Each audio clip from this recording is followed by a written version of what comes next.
मैं मुँह लपेटे कमरे में पड़ी थी। मेरा मिजाज पूरी तरह ख़राब हो चुका था। इतने में पापा कमरे में आए और कहने लगे, अरे आशी, तू क्यों छोटी छोटी बात पर दिल ख़राब कर लेती है? शादी ही तो करनी है, ऐसी कौन सी मुश्किल बात है?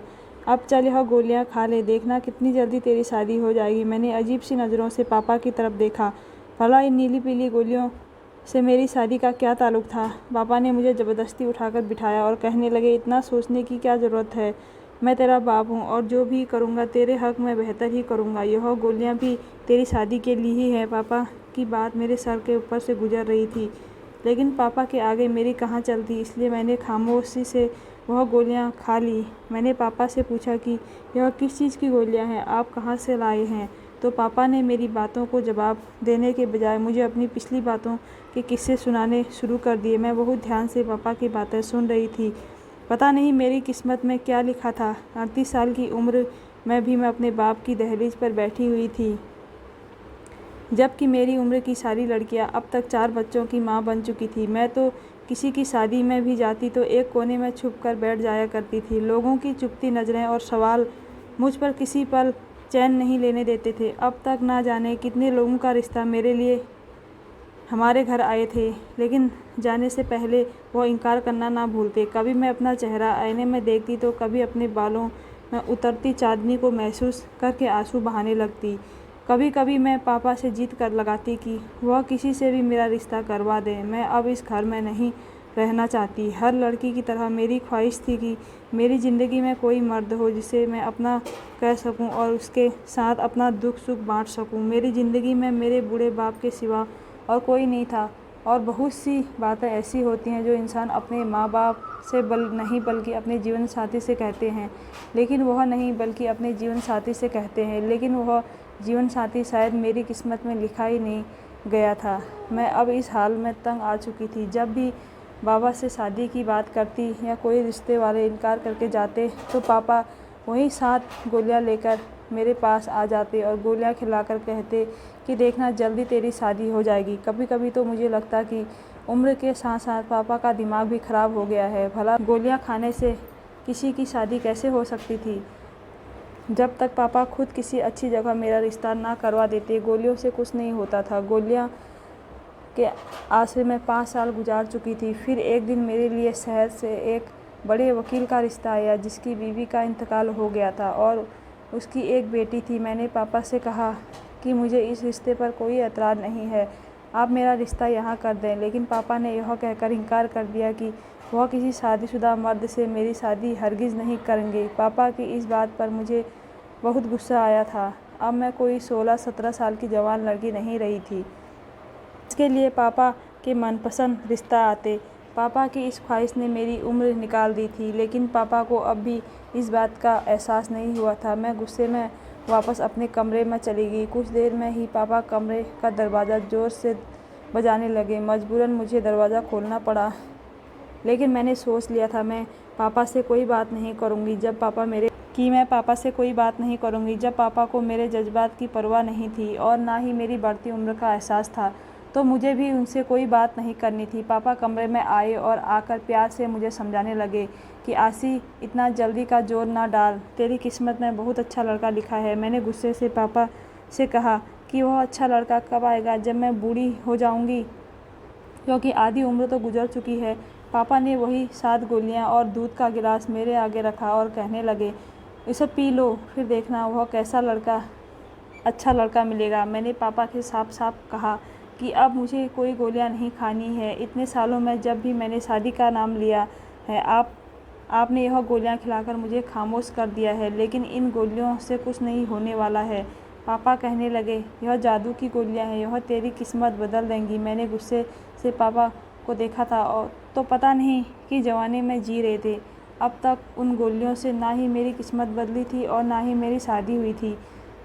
ऐसा नहीं था कि मेरे लिए रिश्ते नहीं आते थे, लेकिन ना जाने क्यों रिश्ते वाले हमेशा इनकार ही करके चले जाते थे, या फिर उनके इनकार से पहले पापा खुद मना कर देते थे। शुरू में पापा ने जब मुझे यह गोलियां खिलानी शुरू की थी तो मैं बहुत हैरान थी, लेकिन फिर पापा ने मुझे बताया कि इन गोलियों से मेरी खूबसूरत में इजाफा होगा।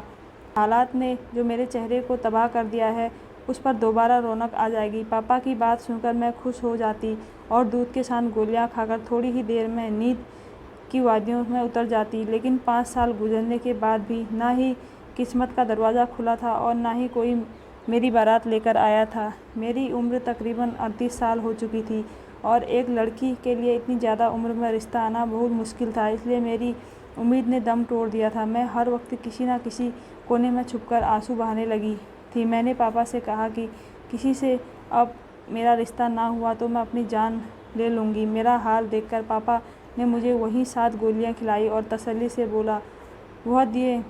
दूसरे दिन कुछ रिश्ते वाले हमारे घर चले आए। लड़के की बहन एक रिश्ते वाली खाला के साथ आई थी और उन्होंने पहले ही नज़र में मुझे पसंद करा था। वह बात मेरे लिए बहुत हैरानी वाली थी। उम्र के साथ साथ मेरे चेहरे पर झुर्रियाँ बढ़ने लगी थी। मुझे लगा कि उनका भाई शायद मुझसे भी कहीं ज़्यादा उम्र वाला होगा या फिर पहले से शादीशुदा होगा, इसलिए उन्होंने मुझे पसंद कर लिया है। लेकिन जैसे ही तस्वीर मेरे हाथ में आई मेरे होश उड़ गए। वह तो उम्र में मुझसे भी काफ़ी छोटा और जवान लड़का था। तस्वीर में कोई ऐप नज़र नहीं आ रहा था और ना ही उन्होंने लड़की में कोई नुस्ख बताया था। मैं हैरान और परेशान से बार बार तस्वीर को देखे जा रही थी और फिर उन लोगों के जाने के बाद जब यही बात मैंने पापा से कही तो पापा हंसकर कहने लगे कि तेरी किस्मत खुल गई है, तुझे अब भी परेशानी है। पापा ने इस रिश्ते के लिए जैसे ही हामी भरी तो मैं खुशी से झूम उठी। पापा की गोलियां काम कर गई थी। पापा ने महीने भर में ही मेरी शादी की तारीख तय कर दी थी और जल्दी से जल्दी शादी के सारे इंतज़ाम भी मुकम्मल कर दिए थे। पापा ने मुझे खुद अपने हाथों से रुखसत कर दिया था और मुझे यकीन ही नहीं हो रहा था कि मैं पापा के घर से रुखसत होकर अपने ससुराल की दहलीज पर पहुंच गई हूं। मैं लाल जोड़े में दुल्हन बनी बैठी थी और मेरी उम्र बहुत ज़्यादा हो चुकी थी, लेकिन अरमान तो अभी भी मेरे दिल में पहले की तरह जवान थे। यह मेरी पहली सी शादी थी और इस शादी को लेकर मैं बहुत सालों से सब्र किया था और आज जब यह रात आई तो मैं खुशी से पागल हो रही थी। कितने सालों से यह ख्वाहिश किसी चिंगारी की तरह मेरे मन में दबी हुई थी कि मेरी ज़िंदगी में कोई मर्द हो जो मुझे चाहे, जिसके लिए मैं ही सब कुछ हूँ और जो मेरे लिए सारे दुनिया के सामने खड़ा हो जाए। और आज यह चिंगारी बुझ गई थी क्योंकि मैं निकाह करके उस घर में चली आई थी। 38 साल की उम्र में दुल्हन बनना एक अलग ही तजुर्बा था और मैं बार बार खुद को आईने में देख रही थी। दिल में बहुत सवाल उठ रहे थे कि मैं कहीं ज़्यादा उम्र की तो नहीं महसूस कर रही हूँ। कहीं ऐसा तो ना कि शादी की पहली रात ही मैं अपने पति के दिल में जगह ना बना पाऊँ, वह मुझे बूढ़ी ना समझ बैठे। मैंने शादी से पहले अपने बाल भी रंग करवा लिए थे। जैसे ही मुझे दरवाजे पर आहट का एहसास हुआ तो मैं फ़ौरन घूंघट डालकर बिस्तर पर बैठ गई और खुद को तसल्ली देने लगी, ऐसा कुछ नहीं होगा। कम उम्र लड़कियों की तरह मुझे शर्माना तो नहीं आता था, लेकिन मैं नज़र झुकाकर बैठी हुई थी। इमरान को लेकर मेरे दिल में बहुत से जज्बात पैदा हो रहे थे। इमरान कमरे में आए और मेरे पास आकर बैठ गए। ना ही उन्होंने मेरा घूंघट उठाया और ना ही कुछ देर तक कोई बात की। मुझे अजीब सी घबराहट होने लगी थी। वह उम्र में मुझसे कुछ कम थे और बहुत खूबसूरत थे। मुझे यह खौफ सता रहा था कि कहीं उनके घर वालों ने ज़बरदस्ती तो उनकी शादी मेरे साथ ना कर दी हो। उन्होंने मुझसे कहीं ज़बरदस्ती तो शादी नहीं की। दरअसल शादी से पहले मेरी और इमरान की कोई मुलाकात ना हो सकी थी। सिर्फ हमने एक दूसरे को तस्वीर में ही देखा था। जब कुछ देर तक इमरान ने मुँह से कोई लफ्ज़ नहीं निकाला तो मैं खुद ही अपना घूंघट उठा लिया और मेरा सारा वजूद ठंडा पड़ गया था। मुझे एहसास हो गया था कि उन्होंने मुझसे यही शादी ज़बरदस्ती की है। मैंने फ़ौरन ही इमरान का हाथ थामा और उन्हें यकीन दिलाना चाहा कि मैं सारी ज़िंदगी उनसे वफ़ादार रहूँगी और उनकी खिदमत करूँगी। वह मुझसे एक मौका दे दें।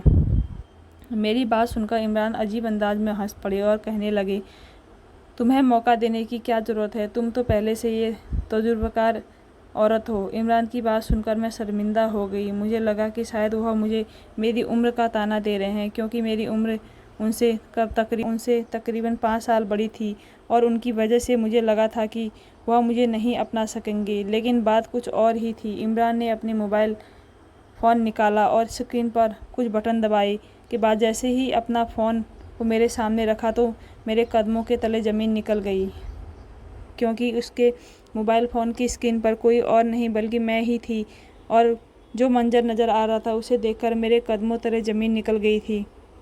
मेरी ऐसी तस्वीर इमरान के मोबाइल में किसने भेजी थी, मैं समझ नहीं पाई थी।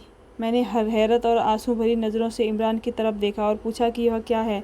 तो वह नफ़रत से कहने लगे कि यह तो तुम मुझे बताओगी ये क्या है?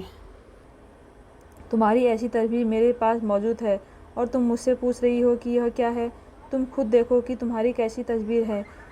इसमें क्या नज़र आ रहा है? यह तस्वीर खुद चीख कर बता रही है कि तुम तो पहले से ही इमरान से नफ़रत से अपना मुँह फेर लिया था, तो तुम पहले से ही पूरी तजुर्बेकार हो। अगर मैं निकाह से पहले यह तस्वीर देखी होती तो मैं तुमसे कभी शादी का सोच भी नहीं सकता था।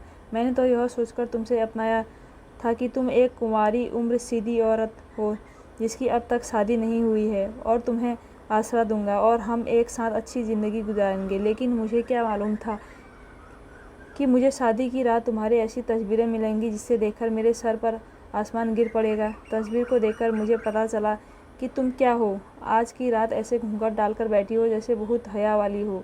अगर तुम यह सब पहले ही कर चुकी थी तो फिर मुझसे शादी क्यों की और ख़ुद को कुंवारी जाहिर करने का ड्रामा क्यों किया? इमरान के लफ्ज़ों ने मेरे होठों को सी दिया था।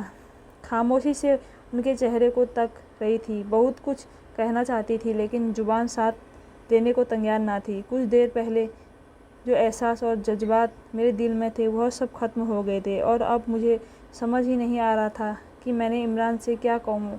वह सारे लफ्ज़ जो मैं पिछले 1 महीने से छुपाए बैठी थी और सारे इशारे जो मुझे इमरान के लिए कहने थे, वह सब कहीं खो गए थे। मैं नहीं जानती थी कि मेरी ऐसी तस्वीर मेरे पति के पास कहाँ से आई, लेकिन जो भी था अब सब खत्म हो गया था। मेरी ऐसी तस्वीर देखने के बाद तो इमरान कभी मुझे अपनी ज़िंदगी में ना रखते, और इस बात ने मेरी जान निकाल दी थी।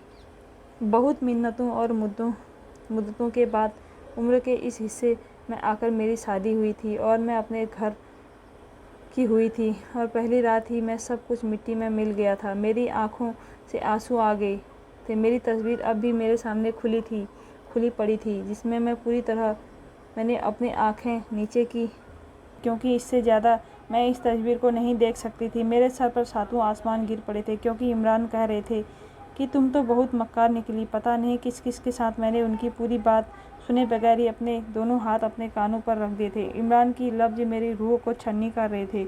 मेरा पिछला वक्त बहुत मुश्किल से गुजरा था। मुझे पहले कांटे ही मिले थे। मैं आंखें बंद करके गुजरे वक्त को सोच रही थी, जहाँ मुझे कुछ पल का सुकून ना हो सका था। अब जब मेरे सुकून की सांस लेने का सोचा तो भी सब खराब हो गया था। मेरा नाम अरसी है और मेरा ताल्लुक़ पंजाब से है। मेरे माँ बाप बहुत ही अच्छे और मोहब्बत करने वाले थे, लेकिन फिर किस्मत ने धोखा दे दिया और मेरी माँ दूसरे बेटे को पैदा पर हमें छोड़कर हमेशा के लिए चली गई। बहुत छोटी सी उम्र में ही मुझे अपने भाई की जिम्मेदारी आ गई थी। पापा तो नौकरी पर चले जाते थे, सुबह घर से निकले तो शाम को ही वापस आते थे। खुद से 7 साल छोटे भाई की सारा दिन संभालती थी। ना ही मैंने बचपन की कोई खुशी देखी थी और ना ही मैं कभी खिलौनों से खेली थी। मेरे पास तो घर और भाई की जिम्मेदारियों से फुर्सत नहीं थी। पापा ने मुझे तालीम भी हासिल करने नहीं दी थी, क्योंकि अगर मैं स्कूल जाती तो घर को कौन देखता, इसलिए मैं नहीं पढ़ी थी और सारी तवज्जो और जान अपने भाई पर लगा देती। मेरा छोटा भाई निशान बहुत शरारती था। घर के कामकाज के साथ मैं उस पर भी पूरी नज़र रखती थी, लेकिन अगर कभी मुझसे ज़रा सी भी चूक होती या निशांत को कोई मामूली सी चोट लग जाती तो पापा मुझे बुरी तरह पीटने लगते थे। पापा को निशांत बहुत ज़्यादा अजीज था। उसको अगर एक खरोंच भी आ जाती तो पापा की आंखों में आंसू आने लगते, जबकि मेरी बड़ी तकलीफ़ भी पापा को नज़र नहीं आती थी।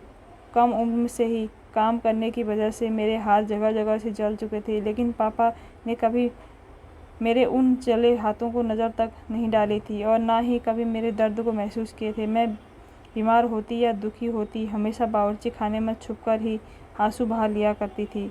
उसे कभी कुछ अच्छा खिलाने की कोशिश करती तो पापा से मेरी झूठी सच्ची शिकायतें लगा देता था। पापा मुझे डांटते और मारने लगते थे। जिसने 10वीं के इम्तिहान पास किए तो उसके नंबर कुछ खास नहीं आए थे। उसका किसी अच्छे कॉलेज में एडमिशन ना मिलता था तो पापा ने उसका एक दूर दराज के कॉलेज में दाखिला दिलवा दिया था और हॉस्टल में रहने लगा था, और मैं पापा के साथ घर पर तन्हा रह गई थी। निशांत के जाने के बाद मुझे एहसास हुआ था कि उसके होने से ही मेरी ज़िंदगी में कुछ रौनक थी। अब तो यह घर वीरान हो गया था। निशांत के जाने के बाद पापा भी मेरे करीब हो गए थे। वह उठते बैठते मुझे पूछने लगे थे और इस बात ने मुझे बहुत खुश कर दिया था। अक्सर पापा मेरे कमरे में चले आते और घंटों मेरे साथ गुजारते, मुझसे बहुत सी बातें करते। जैसे जैसे उनकी उम्र में इजाफा हो रहा था, उनके रवैया में भी बदलाव आ रहा था और मैं उनके लहजे में अपने लिए मोहब्बत महसूस करने लगी थी। उसी रात ने मुझे नई ज़िंदगी दे दी थी। निशांत को 5 साल होने वाले थे, लेकिन वह पलट कर वापस नहीं आया था। पापा उसे बहुत पैसे भेजा करते थे। पापा ने जब भी कहती कि निशांत को वापस बुलवा लें, तो पापा इनकार कर देते और मोहब्बत से कहते कि मेरी आसी है ना मेरे साथ। लेकिन बहुत जल्दी पापा के इस मोहब्बत भरे तह का राज भी खुलकर मेरे सामने आ गया। जिसने किसी अमीरजादी से शादी कर ली थी और वह उससे बंगले में शिफ्ट हो गया था। ना ही वह वापस आना चाहता था और ना ही वह हमसे कोई रिश्ता रखना चाहता था। लेकिन अपने बेटे का भरम रखने के लिए पापा ने यह बात मुझसे छुपा ली थी। मैं भी पापा को शर्मिंदा नहीं करना चाहती थी। मैंने उन्हें पिछली सारी बातों के लिए माफ़ कर दिया था, इसलिए पापा की मोहब्बत को कबूल करके उसके साथ खुशी से ज़िंदगी गुजार ले। मगर कुछ वक्त में ही मुझे एहसास हो गया था कि पापा मेरे लिए आने वाले हर रिश्ते को इनकार कर देते थे या रिश्ते वाले खुद ही मना करके चले जाते थे। कुछ सालों तक यह सिलसिला ऐसे ही चलता रहा था और पापा ने शादी के नाम पर मुझे गोलियां खिलानी शुरू कर दी। और खुदा करके जब इमरान ने मेरी शादी हो गई, शादी की रात मुझे अपनी ही ऐसी तस्वीर देखने को मिली। बाद में खुद से नज़रें मिलाने लायक ना रही। मैंने लड़खड़ाते लहजे में इमरान को बताना चाहा कि यह तस्वीर मेरी नहीं है और ना ही मुझे इसके बारे में कुछ पता है। मगर मेरी बात सुनकर इमरान ने मुझे बहुत नफरत से देखा और कहने लगा कि तुम वही ढीठ हो जो झूठ से झूठ कह रही हो। गौर से देखो, यह तुम्हारा ही कमरा है और तुम्हारे ही बिस्तर है। और मैंने गौर से देखा, वाकई वह मेरा कमरा था। दीवार का वही नीला रंग मेरी बर्बादी की दास्तां सुना रहा था। मुझे कुछ मालूम नहीं था कि मेरी ऐसी तस्वीर और किसने ली, मगर इमरान मेरी बात मानने को तैयार नहीं था। बहुत इंतज़ार और मुद्दतों के बाद मेरी शादी हुई थी और शादी की पहली रात ही मैं बर्बाद हो गई थी। इमरान ने मुझे कहा कि मैं एक रात उनके घर गुजार सकती हूँ, लेकिन आने वाली सुबह हमारा कोई ताल्लुक़ नहीं होगा। इमरान की इस बात में मेरे रोंगटे खड़े कर दिए। मैं वापस अपने घर नहीं जाना चाहती थी। मैं इमरान के कदमों में बैठकर हाथ जोड़कर मिन्नतें करने लगी। यह तस्वीर मेरी नहीं है, मैंने कभी ऐसी तस्वीर नहीं खिंचवाई है और ना ही मैं कोई गिरी हुई घटिया लड़की हूँ। मैंने तो इज्जत से आपसे शादी की है और आपके साथ ज़िंदगी गुजारना चाहती हूँ। लेकिन इमरान पर मेरी किसी बात का कोई असर नहीं हो रहा था। सारी रात इमरान के आगे हाथ जोड़कर गुजर गई थी और सुबह के वक्त जब उनकी बड़ी बहन मेरे कमरे में आई तो इमरान ने उन्हें सारी हकीकत बताई और फैसला सुना दिया था। क्या वह मुझे अपनी ज़िंदगी में बर्दाश्त नहीं करना चाहता? इमरान की बड़ी बहन मेरी भी सारी बात सुनी और इमरान से कहा कि जल्दबाजी में कोई गलत फैसला करने की ज़रूरत नहीं है, आराम से इस मसले को हल करेंगे, क्योंकि अर्शी इसी बात को कबूल करने के लिए तैयार नहीं है। वह तस्वीर उसकी है तो फिर हमें पहले पूरे सच का पता लगाना चाहिए। कहीं ऐसा तो नहीं कि गुस्से में आकर तुम एक मजबूर के साथ नाइंसाफ़ी कर बैठो। इमरान की पत्नी की बात सुनकर मैं हैरान रह गई थी कि मेरी तस्वीर देखने के बावजूद भी वह मेरे खिलाफ नहीं हुई थी, बल्कि मुझे एक मौका देना चाहती थी। बहुत नरमी से वह मुझसे पूछने लगी कि ऐसा कैसे मुमकिन है कि किसी ने तुम्हारी ऐसी तस्वीर बनाई है और तुम्हें पता भी नहीं है? तुम क्या नींद की दवा लेती हो? मैंने अप्पी को बताया कि ऐसी कोई बात नहीं है, लेकिन जब भी मैं अपने पापा की दी हुई गोलियां खाती हूँ तो मुझे गहरी नींद आ जाती है। मेरी बात सुनकर अप्पी हैरान से कहने लगी कि तुम्हारे पापा तुम्हें कौन सी गोलियां खिलाते थे? और फिर मैंने उन्हें बताया कि वह मुझे शादी के लिए 7 गोलियां खिलाते थे। यह बात सुनकर इमरान और अप्पी दोनों ही चौंक उठे और कहने लगे, ऐसी कौन सी गोली आती है? तुम शायद पढ़ी लिखी नहीं हो और सारी ज़िंदगी अपने पापा के साथ घर में रही हो, इसलिए उनकी बात पर यह यकीन कर चली गई। दाल में कुछ ना कुछ काला ज़रूर है, क्योंकि तुम्हारे बाप तुम्हारी शादी नहीं करवाना चाहता था। और यह बात मुझे रिश्ते वाली ने बताई थी कि तुम्हारे बाप ने आज तक तुम्हारे घर में आने वाले रिश्ते को खुद ठुकराया था। अगर तुम्हें इस बात में कोई शक नहीं है कि यह तस्वीर तुमने अपनी मर्ज़ी से नहीं बनवाई है, तो हम अभी सच का पता लगा लेते हैं। इमरान ने पहले तो इस बात का मालूम किया कि यह तस्वीर कहाँ से आई है, और फिर उन्हें पता चल गया कि यह तस्वीर किसी और ने नहीं बल्कि मेरे पापा ने भेजी है। और तस्वीर में अपने ही कमरे में बिस्तर पर मौजूद थी, और मेरे साथ कोई मर्द भी था जिसका चेहरा तस्वीर में नहीं था। मैं बिस्तर पर जिस हालत में पड़ी थी वह देखकर मैं शर्मिंदगी से ज़मीन में गिर रही थी। और फिर जब इमरान को पता चल गया कि तस्वीर मेरे बाप ने भेजी है, तो उन्होंने मेरे बाप को बुलाया और कहा कि मैं किसी कीमत पर अर्शी को नहीं छोड़ूंगा, इसलिए बेहतर है कि आप सारा सच खुद ही बता दीजिए। मेरे बाप ने अजीब नज़रों से मेरी तरफ देखा और कहने लगा, मैं अर्शी की शादी नहीं करना चाहता था। अपने इकलौते बेटे को मैंने यह सोचकर बहुत मोहब्बत से बड़ा किया था कि वह मेरे बुढ़ापे का सहारा बनेगा, मगर वह मुझे छोड़कर चला गया। मैं उम्र के इस हिस्से में तन्हा नहीं रहना चाहता था, इसलिए मैं फैसला किया था कि मैं कभी अर्शी की शादी नहीं करूँगा। लेकिन फिर शादी के नाम पर अर्शी ने खुदकुशी की धमकी दी, तो मजबूरन मैंने तुमसे उनकी शादी करवा दी, उसे यह दिखाने के लिए मैं उसकी शादी के ख़िलाफ़ नहीं हूँ। मगर सच तो यह था कि मैं कभी चाहता ही नहीं था कि अर्शी अपने घर की हो, इसलिए मैंने जानबूझकर अर्शी की ऐसी तस्वीर खींची और तुम्हें भेज दी। इन तस्वीरों में अर्शी के साथ कोई और नहीं बल्कि मैं ही हूँ। नींद की दवा के असर में थी, वही दवा जो शादी के नाम पर मैं उसको खिलाकर सुला दिया करता था। मैंने सोचा कि अर्शी की ऐसी तस्वीर देखकर तुम फ़ौरन उसे तलाक दे दोगे। जबकि रात भर इंतज़ार करने के बाद अर्शी घर न लौटी, तो मैं जान गया था कि तुम आम मर्दों जैसा नहीं हो। अपने आप की बात सुनकर मेरे होश उड़ गए थे। मेरे बाप ने सिर्फ अपने बुढ़ापे को बचाने के लिए मेरी शादी ना करने का फैसला किया था, ना ही मेरी ख्वाहिशों की परवाह की थी और ना ही जज्बातों का एहसास किया था। अगर आप समझदारी से काम ना लेते तो शायद मेरा घर तबाह हो जाता और पापा अपने फैसले में कामयाब हो जाते। इमरान ने मुझसे माफ़ी मांगकर मुझे गले से लगा लिया था कि एक तस्वीर के पीछे उन्होंने मेरे बारे में कुछ गलत सोचा था। मैं अप्पी की शुक्रगुजार थी। पापा को भी मैंने माफ़ कर दिया था, क्योंकि वह जैसे भी थे मेरे बाप थे और उन्होंने जो भी कुछ किया था वह तन्हाई के खौफ से किया था।